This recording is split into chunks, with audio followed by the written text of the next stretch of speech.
जय हिंद, जय छत्तीसगढ़ संगवारी हो। आज सुबह सुबह निकल गए हम रायगढ़ से वहाँ 6 किलोमीटर दूर ग्राम भोजपल्ली, जहाँ है कबरा पहाड़, और हमारे साथ है हमारे रूरल वॉरियर।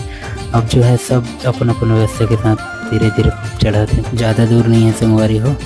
यहाँ के नज़ारा देखा, यहाँ के नज़ारा रेलवे पटरी दिखा थे, टार है संगवारी हो। एक जो है 2000 फीट की ऊंचाई में है स्थित है, और जो यहाँ शैल चित्र बने हुए हैं आदिमानव के, जिनमें कि शैल चित्र के रूप में है पहिया, गो, मोर, कछुआ, जली जीव, सांप, लकड़बग्घा, नीलगाय, हिरण, शाही, कछुआ, इनके के जो है शैल चित्र बने हुए हैं। तो संगवारी हो, और कुछ सामाजिक तत्व हैं जो ये में जो है नाम वाम लिख के जो है यहाँ के सुंदरता बिगाड़ दे हैं।